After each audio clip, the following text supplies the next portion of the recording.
clear of the closing doors, please.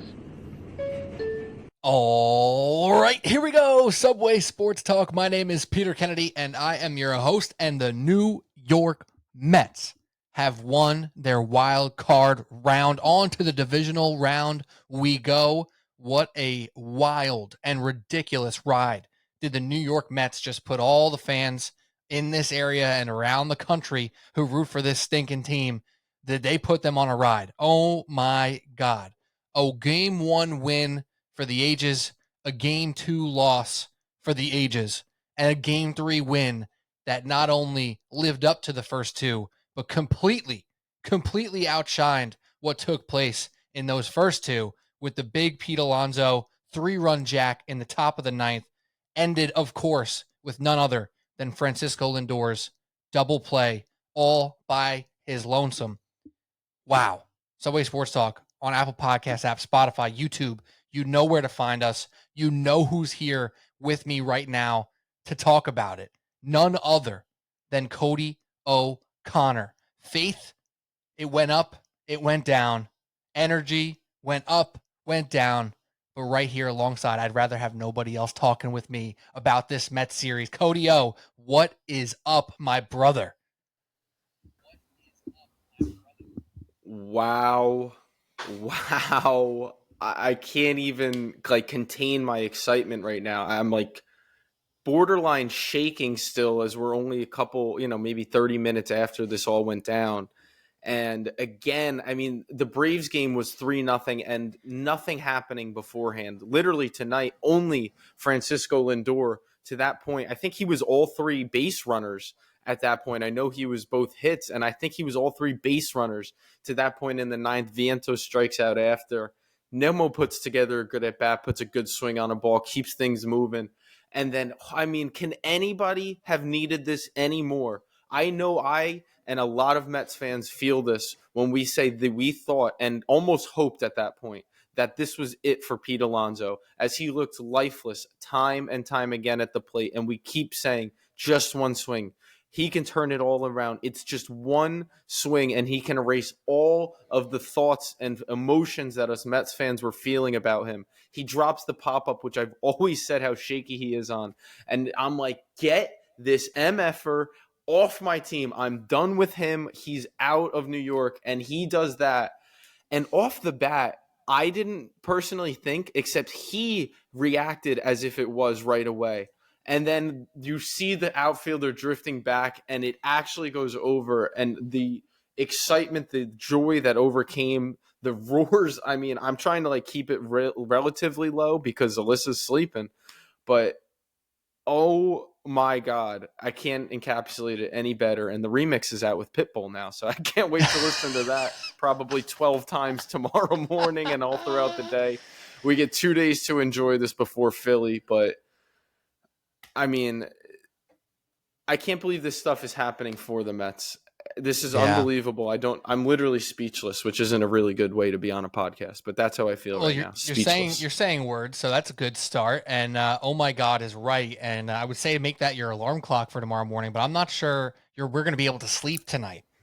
Cody, this right. Series and this game really put the Mets fans through the ringer. It really did. And I got to be honest too. I don't know if you're experiencing this on your outside group chats and your other friends outside of our group chat. Like, I'm finding Yankee fans kind of feeling the vibes of this Mets team right now. Like, Yankee fans and Mets fans have this thing where, we don't obviously like each other's teams, and you do love to poke fun at each other's teams. You love when you have the chance to push the other person down. However, you and I are probably pretty similar. I don't want to see the Yankees suck. It's not fun if they're bad. What do we really want here in this New York area? We want teams to be good because it's more exciting. But you still poke fun. You still kind of push each other down when you can. I'm finding right now, Cody, this area, the tri-state area, is rallying with this team. I have Yankee fans all up and down in every group chat I'm in right now, sending LGMs, saying, let's go. What are we watching? This is electric. This is amazing. And that encapsulates what we've gone through this entire season. I'd be remiss not to mention, however, with all that excitement, with all the people seemingly coming on board rooting for this team, the energy went so up and down in this series and in this game, Cody. It felt like this team was dead. It was such a reasonable way to feel, to think it was over. They couldn't get a hit. It felt like the legs were not there to put a ball out of the park. We have texts, we have receipts, Cody, between you and I in our group chat. I said it doesn't feel like they have the juice to put one out. That right center gap, balls are just dying. You're seeing a ball go in the right trajectory out in that direction, and then you see the little thing pop up, kind of like when you play MLB The Show, and it says 78 exit velo. You're like, well, that's a routine pop up to the right fielder, and it was just over and over again. And it felt like the only two balls that went out in that direction were the two the Brewers hit in game 2. And then we said it ourselves. I made a point. Pete Alonso is due, and he needs to have a moment. You said he could erase everything with one swing. And then I looked on FanDuel, Cody. It was the 7th inning. It was his prior at bat. And I said, you know what? I'm going to put $10 on Pete Alonso to hit a home run here. I really am. And guess what happened? And I have the receipts to prove it. There was no Pete Alonso to choose from on the live props on FanDuel for home runs. I was like, wow, that's weird. So I sent this to the text, Alonso not there to bet a home run on FanDuel, with a little bit of a curious emoji. Like, what's that about? And you started laughing. I was like, I'm serious. And then there he comes up in the 9th with 2 men on. He's the go-ahead run. And all of a sudden things start to come into place. I know you and I are similar. We put the phones down. We know we're on delay. We can't get clouded by the ESPN update, by the group chat text. And I could hear my phone vibrating from across the room, Cody. And I knew that either meant home run or double play and this game's over. And I knew in my heart of hearts, it was a home run. I had the feeling. I don't know if I was alone there. I know I see some other people online, people I'm texting, saying they were feeling it too. Obviously, it's easy to say now, but that ride we went on right there, from desperation, no juice, no hope, to a 4-2 victory in the most dramatic fashion. It's been all year. This I'll say it again, this roller coaster ride. And it's funny because I'll say going into games, like, this is not going to be easy even into the series. Brewers are very tough. This is going to be a roller coaster like the whole season's been. But then once things go bad, I lose my mind and I'm like seeing red, and I was so frustrated. And not even at any decisions, which I've been relatively critical of Mendoza's bullpen usage before, but I was fine with pretty much every move that he made tonight. I thought maybe Peterson would come in earlier. He was right to keep Quintana in. So, I mean, there's so much to unpack in this game. And it's funny you brought up the Yankees conversation before. I actually was having it in a group chat as a Yankees fan. It was like kind of, I guess, sort of rooting for the Phillies, sort of not. Anyway, the point is, like, I'm like you. I don't care as much what the Yankees are doing. My brothers are Yankees fans. They both called me, texted me, congratulations, like, happy for us. That's kind of how it's been, because I think no matter who you are, if you're a baseball fan, what level of hatred you have for the Mets, and there's varying levels, and some, like, I'm like, why do you hate the Mets so bad? They literally do nothing ever, but it's weird. Anyway, they're all starting to seemingly feel like how cool this run really is, and how a team that never dies that way, you could say what you want, but you can only show respect to something like that, because the times that I'm turning my head or pulling my hoodie over or pulling the blanket over my eyes or freaking out, and still in the back of your head always, it's like, they've done this all year. They really have answered the bell. And once again, and again, nobody needed it more than Pete Alonso, who did erase so much frustration in Mets fans. He just won them a series. So if you're a Mets fan still hating on Pete Alonso, it's time to stop and move on. He won us a playoff series. We haven't had that happen since 2015. Yeah, it's time to find a new angle for now, at least, right? Like, what are we doing here? I mean, it was apropos, to say the least, for that to happen in that manner. It felt like no matter what, that was it, right? It didn't feel like, I mean, there's only one out. Remember that, right? It didn't feel like Alonso was going to hit a sac fly.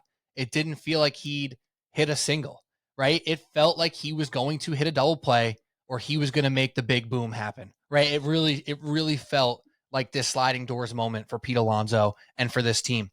because, you could argue, like, was he going to strike out there? I don't know. Like, it didn't feel like that was going to be some anticlimactic ending, is my point. It felt like the climax was building, and it totally came to fruition. And like I said, when I felt my phone vibrating from across the room, I was like, that's either a home run or a double play. And this thing's changing drastically in one way or the other. It's awesome.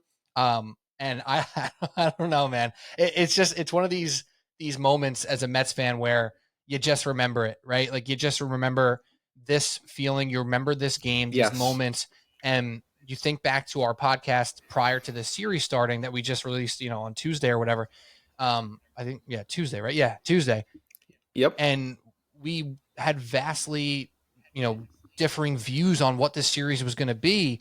We knew they weren't the favorites, but it wasn't like they were huge underdogs. And then you go out and win game one. And the Mets going to Met mentality that some Mets fans have and that teams in the past have had, or whatever you want to call it. Like, after you win game one, you're like, well, if we don't win this here, the Mets are going to Met, right? It's going to go down that road again. And time after time, we're getting reminded that this team doesn't think like that. And even though it looked like they thought like that for 8.5 innings, it didn't happen in that negative letdown Met fashion that we're so used to seeing. And I don't know if that means they're going to come into Philly and light the world on fire, but we do know, Cody, that in this world of baseball, which is why I was, fairly confident saying, hey, I like the Mets in this series. Like, I don't care if people say, oh, the Brewers bullpen is this. They run the bases so well. They're going to win because of it. Like, you can't look at that when it comes to baseball. Like, I'm sorry. I know in football, you look at matchups and you look at who plays this style of defense, who likes the short passes, who can really run the ball. And a lot of times that translates. Well, in baseball, it does, but not as frequently. It's a different freaking game. And we know it because every single year, especially since this playoff structure has been in place, you've seen the massive upsets in the wild card round of road teams beating the home teams. And you've seen wild card teams make runs. So at this point, if you had no faith in them beating the Brewers, that's a fine thing to have said before the series started. I had some faith. Not saying I'm better than you or you're better than me, but that means that they're still in this thing. That means that there's still a chance for them to do what the Phillies did just a few years ago, to do what the Diamondbacks and Rangers did last year, right? So, like, baseball is the most unique. There aren't Cinderella stories in baseball. You don't make the playoffs with an under 500 record, right? All the teams in there, 95% of the time, are winning teams. There's no Cinderella story. Any team can win. Any pitcher can get shelled. Anyone can have the big home run. And that's what we're continuing to see here. This time, in fact, for the Mets, though, it was the guy who's supposed to be the guy who hit the home run. You just nailed it. I don't know how much more to add. It doesn't happen to them. And as you were talking, I got a email from my boss that tomorrow's a free dress down day. Wear your favorite orange and blue, rep the Mets, let's go Mets in the subject. Just like made me smile almost ear to ear. Like, it's just like tomorrow, I'm telling you this right now, tomorrow I'll be a better teacher because the Mets won tonight. I'm going to be in a better mood. I'm going to be happier overall, and I will be a better teacher. So the Mets, it's for the kids. The Mets are for the kids, man. That's what they're doing. They're giving back. It's just, this is the coolest. What a boss, like, by the way. I'll say this. Yeah, so cool. What a boss right there. Yeah, continue. She's awesome. Very, very cool. Just gets the pulse of the crowd. But I was thinking of this before, and I'm glad I get another chance almost to say this now. I should not be given the opportunity to make predictions about the Mets, not when games matter like this. I am simply too close to it. Like, it's the straight up truth. It's not a bias, clearly not a bias where I'm going to say, oh, the Mets are going to win and they're going to handle business. I'm not confident like that. It's the exact opposite. And I can't give a real, genuine, like, there is no objectivity, in my opinion, when it refers to the Mets. I can do it with the Giants, I think, pretty well. Maybe I've removed myself. I can do it with the Devils. I can do it with OKC and the Knicks and other teams. When it comes to the Mets, I just realized I just can't. I'm a 28-year-old phys ed teacher in New Jersey who believes that if I say something like confident about the Mets, it will somehow impact what they do on the field, despite the fact that none of them know I exist. That's how I feel and believe. So I can't be taken seriously when I'm making predictions. I'm just going to say it now. Dude, I get it, man. It's one of those things where me and Pat Boyle always kind of joke with Mark Shanlugan in our group chat and stuff because Pat and I have lived in this little broadcaster's world for some years now, and we're like, we don't believe in the broadcaster's jinx. Like, it's stupid. Obviously, like as a broadcaster, you can't do it. Like, you can't believe in it. You have to tell the people what's going on, right? And then I sit here last night during game 2. And I text you guys how I'm throwing in 2 extra nicotine pouches because I need a little rally lip to go on for this team to get some offense going, right? And like, so on one hand, I'm like, I don't believe in a jinx. What are you talking about? Then I'm superstitious with the other thing. But no, it's so true. Like Mets fans, especially Mets fans, I think all fan bases are similar in this regard, but Mets fans obviously epitomize this even more, where you just expect the worst a lot. What'd you say on the podcast Tuesday? This is the 12th time they're in the playoffs? Yeah, the 11th. And they've never done it 3 years in a row. In the history of the franchise. It's not the oldest franchise in the sport, but it's been 60 years, man. It's been 62 to be exactly. It's not around it's not the Houston Texans. You know what I'm saying? Like it ain't been around the block for a couple of years. It's been around the block.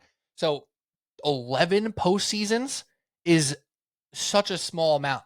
It shows that this team has blown it. There's been better teams than 11 times worth of playoff experience, right? Like there's teams that should have been in that fell apart. There's teams that should have gone farther and fell apart.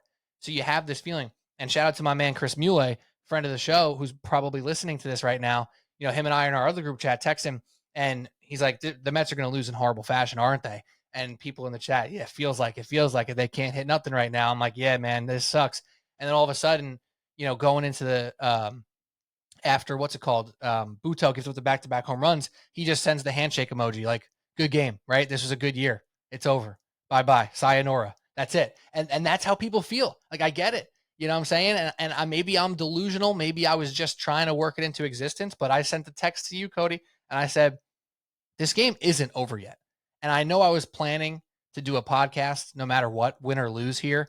And I was trying to hype you up in case we lost for you to still come on the podcast. Frankly, was part of the reasoning why I texted the game ain't over yet. I wanted you to do this even if the Mets lost. I don't know if you had it in you, but like it's just built into the DNA. It's just built into the DNA. And I don't know what it's going to take, but this team and Lindor and Alonso now and everyone involved here is trying their best to not let that be a storyline. That is the past. That's a different team. That's a different generation. We are ourselves. And you could point to the owner, you could point to the new GM, you could point to the new coach, you can point to whoever the hell you want. But this team is carrying itself like a team that doesn't want to Met like a Met. They want to be their own version, the new Mets, if you will, the Cohen Mets, if you will. I don't care what you call it. But this team is priding themselves on not being part of that lackluster history. It's another massive step for them. And I will say this, one thing I know I'm consistent about with the Mets that I've talked about Cohen for a long time, ever since he took over, how this is different. And I'll be more patient than other Mets fans seem to be willing to be with him, because I know that he is a lifelong fan with deep pockets who is proving he is willing to do it and put money where it needs to be put. And yes, he's made his mistakes along the way, but who's not going to do so in their first couple years? But he's made the playoffs now 2 out of the last 3 years and 2 out of his first full 4 years. We've talked about it. 11 times they've made it. He's made it twice, 2 of them in 4 years. It is different. David Stearns, I genuinely trust the hell out of what he's going to do. You just look at the Brewers team, and they don't have the resources the Mets do, but he knows how to put a competitive winner on the field. And I've got to say this because somehow I always kind of just like bypass when I talk about Jose Iglesias. I just kind of like group him in, and I'm glad I caught myself because there's so many other things in my head. But I do have to stop, and even though this wasn't his best game, that guy and that pickup, and to have him on his team, he has essentially filled in the role that Luis Guillorme left. And I always loved Luis Guillorme. I thought he was an excellent utility player, multiple positions, some of the best hands I've ever seen. And Jose Iglesias has those hands that defensive versatility, if not better, and then hits 340 and is one of the clutchest players on the team, not to And is mention he's faster. an international pop sensation. And he runs the hell out of the bases. Yeah, he's very fast. One of the guys that hits the ball on the ground, and you go, he might beat it out. Like that type of a player is essential because Jeff McNeil is down, which we're probably all forgetting, but there is no Jeff McNeil. Literally and so forgot. Iglesias steps up into an everyday role and has not lost a stride. He had a 20-game hit streak when he got thrust into that role. And it's guys like that, and the fact that they just never settled at any position. They kept looking for ways to improve. It's so refreshing, and it's encouraging for what you assume is coming forward. And that's why I said a week ago or a couple days ago on the pod, making the playoffs was a massive step forward and enough for me to consider it a success. I told you before, if they had lost after being in the lead for all of game 2 and lost the series, yes, massively frustrating and disappointing. But after like a couple days, a week, I would have still looked back, I promise, and been like, this was a successful season. They know what they need to do. They're building something. They still have a lot of young guys. This was just another step in that right direction. And I'm going to try not to move the goalposts. It's a successful season. I'm trying to just say they won a series. They haven't done that since 2015. All the things I mentioned. I believe this is what a successful season looks like. And now it's just, we're here. And I don't want to go home. And I'd love nothing more than to be able to knock out not just Philadelphia, who you know very clearly how I feel about because of my connection with all my buddies from that area, but what I have called the best team in baseball all season. And now I think the Padres might be right up there with them after the deadline. But the point is, the best team, your rival, what better stage for baseball, for the Mets, even for the Phillies? It's going to be a hell of a series, a fun series, but I'm going to try to enjoy this for a couple of days because that was unbelievable. Yeah, and it's time for us to kind of, I guess, reel it in and talk about some of the real parts of this, like you just kind of alluded to with the success story of the season and what happens now. And I do want to stay on the success part of this for a second because it was so interesting to me, really, going through that last podcast. I know you spoke about how much fun you had on the last podcast. Alex said the same, Andrew Kalanya as well. I mean, and if you have time, if you want to listen to that, it's the first portion of that podcast isn't really about specific games or, outlook on matchups and things like that. It's about the totality of the Mets season. So it does have some relevance, some evergreen relevance, at least for this week after you listen to this one. But Alec, who was kind of coming off as the biggest hater of the Mets in the sense that he wasn't really buying into the hype around it and the love fest for it and the gimmicks that went on throughout the season. But he also was the one who said, this isn't a successful season unless they make a deep run.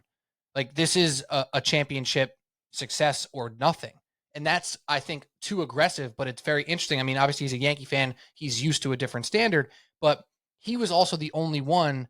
I believe I technically picked the Mets too, but I'm, kind of throwing myself out because I just picked the Mets, right? But he actually picked the Mets. He's like, I think they're going to win this series.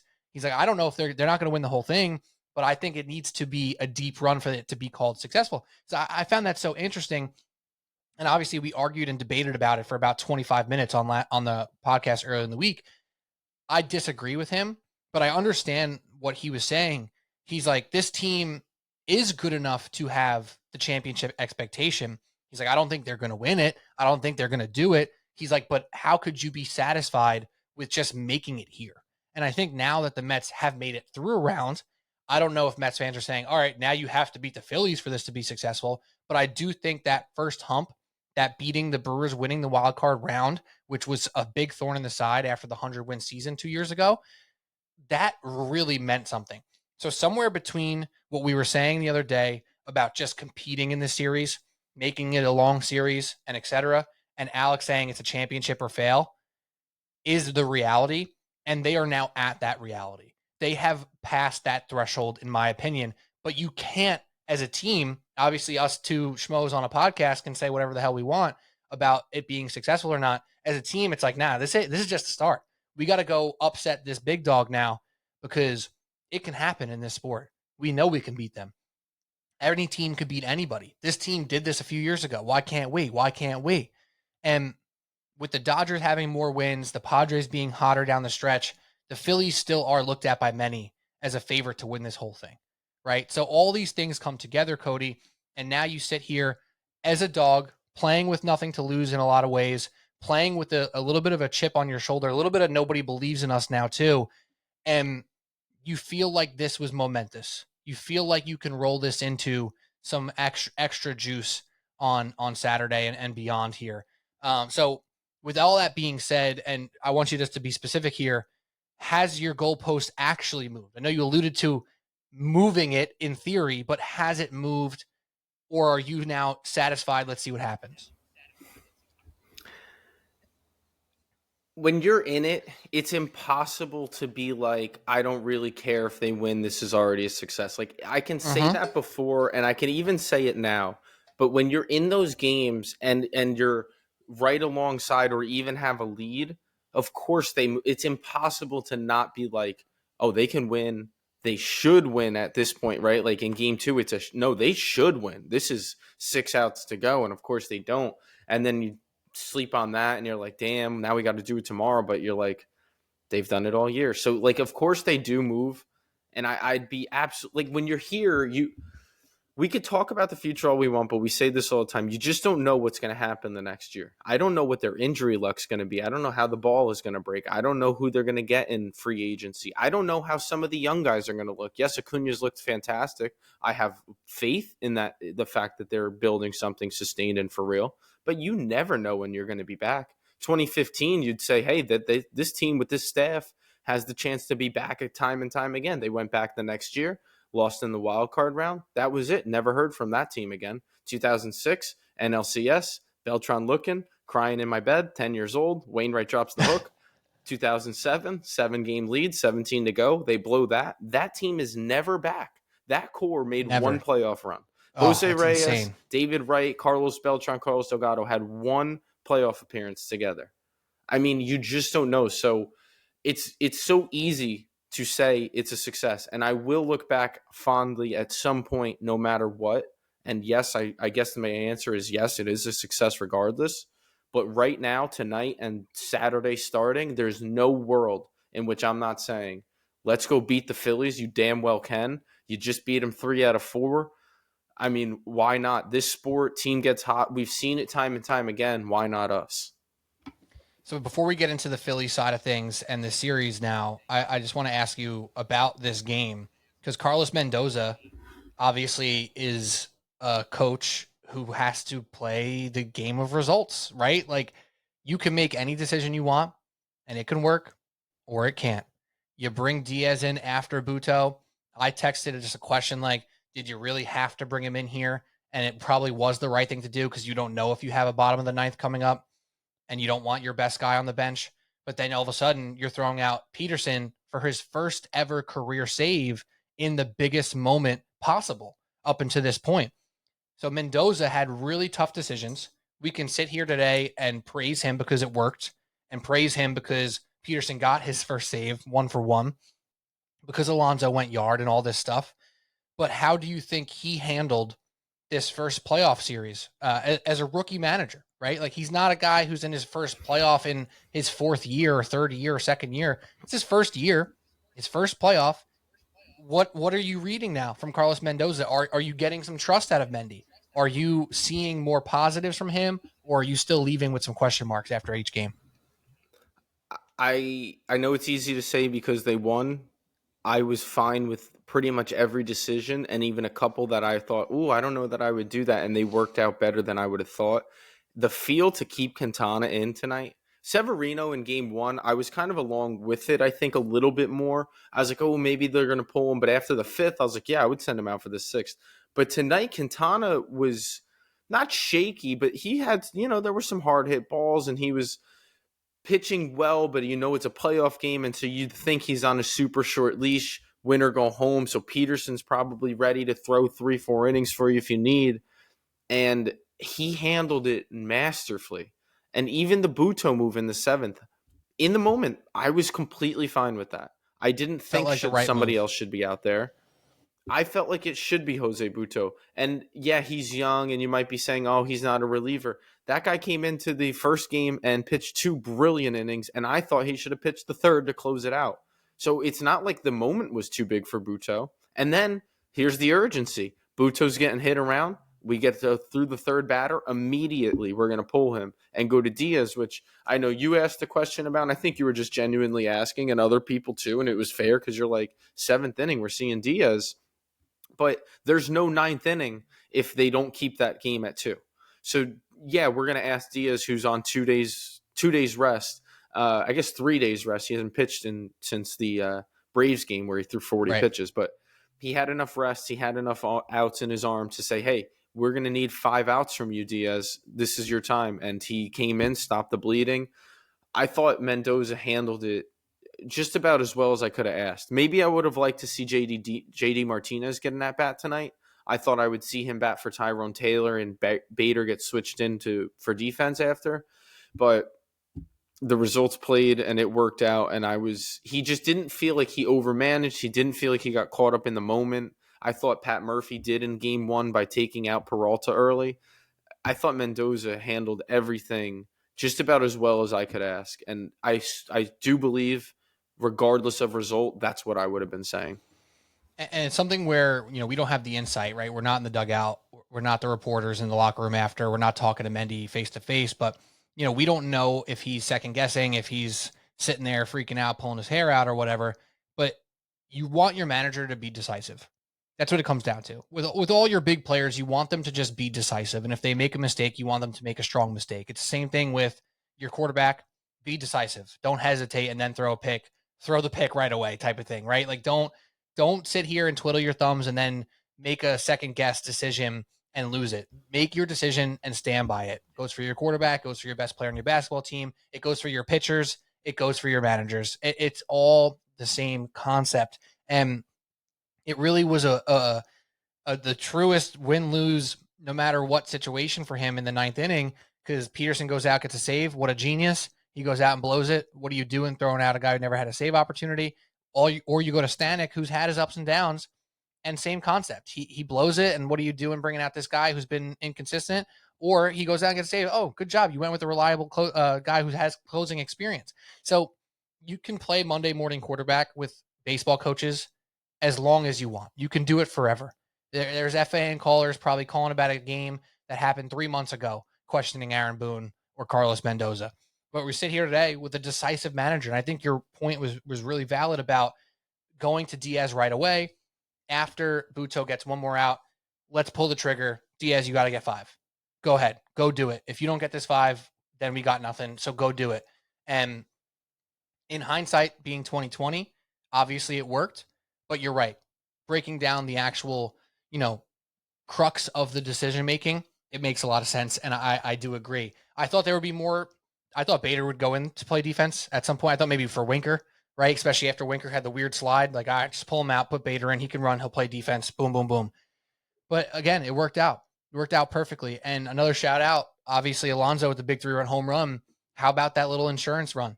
How about the little Starling Marte action there on that super simple, like he's been doing all series long, not doing too much, just driving a ball to the right side through the hole, RBI. Yeah. You can't really put into, I guess you probably could put it into statistics of what that means, but it was huge from a fan's perspective to see a 2-run lead versus the dreaded 1-run lead, one run lead where that one swing can change everything. Granted, you still give up the base runner right away, but the double plays in effect. And honestly, you had to feel good that Peterson was out there and not Diaz, because that guy's on second base if it's Edwin Diaz. And if it's a 1-run game, they're almost definitely going to send Churio. That wasn't Churio. Oh God, because he killed us the whole series too. The lefty. I don't know how I'm blanking on his name. Frelick. Frelick. Oh my God, no, it wasn't Frelick. No, it wasn't. It was Terang. Goodness. No, Terang hit Bryce Terang. He made the last out. No, he hit into the double play, wasn't it? Oh, you're right. I'm so wrong. It was Frelick. Yeah, because they didn't get to Churio, and I remember thinking I hope they don't get to Churio. Oh, God. You're right. And But Terang felt like regardless, he killed us too. And honestly, it felt like with Terang up at bat, sorry to cut you off. yeah. It felt like Terang is impossible to double up. And the way that Lindor kind of Mm-hmm. fielded that ball, it was a little bit, it was like a decently hit line drive. It wasn't like smoked. I was like, there's no way he's doubling up. Did you What? hesitate to think that he caught it or like that ended it? Like I had like a second where I was like, "Are we sure?" Like I probably because of nerves, but I was like, "Did he definitely like let that drop? Is that two? Is it over?" I saw the short scoop. I just didn't think Terang was doubleable with a ball hit. Like it wasn't hit that hard. No. So I just Terang And he had a seemed long so way to go to get fast. to second. Right, he ran all the way to second, and I'm like, Acuna wasn't there, and I'm like, Terang has been seeming like the fastest man on the planet in this series. Like, there's no way he's getting doubled up, and then boom, boom, and it's over just like that. And another thing I wanted to mention earlier, I'll mention it now. The way Game 2 ended, Cody, it happened so fast. It was like a blink of an eye, and we talked and complained about the freaking ESPN broadcast cutting to the DH pinch hitter who, during the 9th inning, they're interviewing the guy who just hit a home run while Iglesias is up at bat. Like, what's going on here? And we're like, what? All of a sudden, he literally hit the ball. Yeah. Yeah, 2 home runs, and all of a sudden the lead's gone. They're losing. Iglesias up at bat, and they're talking to the guy in the dugout. Like, what's going on? And then the game was over. It happened so freaking fast. Mm-hmm. And now the opposite. Brewers fans probably feeling the same way. Thankfully, they didn't have to watch a freaking interview during it. But, Marte gets the hit. All of a sudden, they switch pitchers. Tyrone Taylor flies out, and then one guy gets on, and boom, it's over. It's like it happened so fast. So for all the negativity and just like sadness we felt in Game 2 about how quick that ended, we got to experience from the other side on the winning end, and it was special. It was the exact opposite for the Brewers fans. Like, that's a great point because that was quick for them, especially after you get the leadoff guy on. Yeah, you get the strikeout, but then double play, it's over. They're probably people watching on TV and in the crowd, like in a complete shock. Like, is this really over?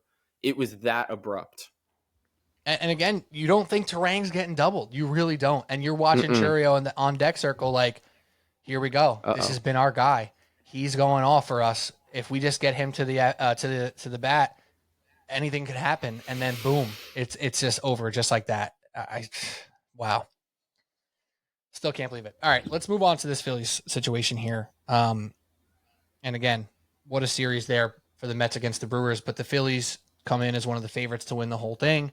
We know what their record was this year. We know how good they've been. We know the bats they have in that lineup. We know Zach Wheeler and how good he is and how good their staff is.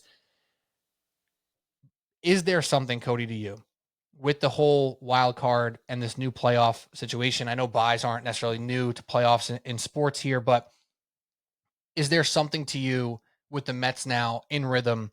Just played a 3-game series. The Phillies have been sitting since Sunday, haven't played a meaningful game in a couple weeks now. Does that mean anything to you when you're looking at this series, when you're trying to gauge your hopes and expectations about rust versus rest and this whole conversation we have all the time? I think it's hard not to. Like, the Mets feel so battle tested at this point, and it's almost a detriment to Philly, and the Dodgers have certainly been using this excuse for the past 15 years where it's like we won too many games, and so haven't been playing meaningful baseball down the stretch, and so we don't really have the same feel that you guys do, and you guys played the weekend where we didn't, and our bats got cold in that time. So there is something. Then there's the other side of it, which is a very baseball side where it's like, yeah, but their staff is completely rested and healthy. And the Mets they're scrambling. Like, Game 1 starter is Peterson, Severino. It's Saturday. Who pitched? Why am I blanking? Did Manaea pitch Game 2? Yes, he did. And right, so Tyler McGill pitched that must-win game against the Braves. So it's Severino pitched Game 1, and I believe that would put him on 3 days rest or 4. What did he pitch, Monday? No, Tuesday. So Tuesday he pitched. So Wednesday, Thursday, Friday he's off. The 4th day is Saturday. So it's probably Severino. But it could be Peterson, who only threw, 15 or so pitches tonight, probably 12 pitches. Like his pen, basically. So I guess it's Peterson or Severino, and then the day off for Diaz. Sorry, I'm going long on this. It's just I do think there is something, and I think if you ask Phillies fans, they say the same thing if you gave them truth serum, but they're going to be no, it's the Mets, it's the Mets. But they just watched their team do that 2 years ago, and then not to mention that last year they got beat by the team who did this exact same thing. So there's Right. no way that it's not in the back of their heads and that it's not a real thing. It's just you still got to go out, play the game, get the outs, get the job done, and they got a tough staff to go against, like you mentioned. Yeah, they got a tough everything. Yeah. They really do. I Baseball, mean, though. it is baseball, and that's what it comes down to. I do agree. I think the truth serum in the Phillies fans, they're thinking, they're in the situation that they don't want to be. A Uh-oh. team that feels like they have nothing to lose, a team that's now got some momentum, a team that's not fresh, but at least rolling in some sense. I mean, the bats are still cold, generally speaking, but their bats haven't done anything because they haven't played in a week, right? So like it's this weird situation that you can't put statistics to, but it is definitely something that's in the back of the heads of everybody. And there's a different pressure when you are the team who's expected to win. When you look at basketball and you look at football, the case is different, right? Especially basketball. The favorites do win a lot of the times. Obviously, it's not all the time. We know there's upsets all the time. There's different types of upsets in basketball where it's like, oh, this team was technically the 2 seed, but this team's only the 6 seed because Jimmy Butler missed, 2 months during the season or whatever it may be. And football, the same thing. Like, oh, a 2.5 point spread is like basically nothing, right? It's basically a pick 'em in the world of football sometimes. Baseball is so different because it's going to take multiple wins. It's going to take multiple pitching staffs, multiple bullpen appearances. It's going to take many hitters to step up to the plate. So all these moving parts are just so different in this game. And yeah, I think the Phillies feel more pressure than the Mets do right now. And that's something I don't think you can debate. And that's something that could play in the Mets' favor. I agree with you. I just in the middle of that, I swear to you, I just remembered, just thought about it. I'm like, oh yeah, the Mets just won that game, and I just smiled. I'm just that was so cool. It was awesome. For all that negativity I had in the 7th and in the 8th. What a turnaround. I mean, I can't even think. Like, Wednesday was so bad. Like, even like I had a tough day at work and like coaching. I lost every bet that day. The Mets lost in his just awful fashion. And it was like one of those, Murphy's Law, like what can go wrong will go wrong day. And then, I mean, more than answered for. This was the coolest. And it's a memory I won't lose anytime soon. Only thing I'm kicking myself about is that I wasn't home watching it with my dad. That's the only thing I'm really like, I should have been watching this with him because that would have been a cool moment to share. And it was even icing on top was that the winning inning was Lindor, Nimmo, Alonso, right? Like, obviously it would have been epic no matter who got the big hit. If it was Vientos or Winker or Alvarez. Absolutely. But it was Lindor who was the only one to get a hit all game. And then he got on base. Nimmo comes up clutch with a nice single. And Pete Alonso is the one who puts the cherry on top. It was really cool. So I don't know if we have anything more else to add here, Cody. Is there anything else to go with on this Mets situation? LGM, man. Let's just keep the train rolling and try our best. And I'm talking mostly to myself to actually enjoy the ride and remember all the times that I was hoping for playoff baseball and to watch games that mattered this way and to see the Mets come out on top this way.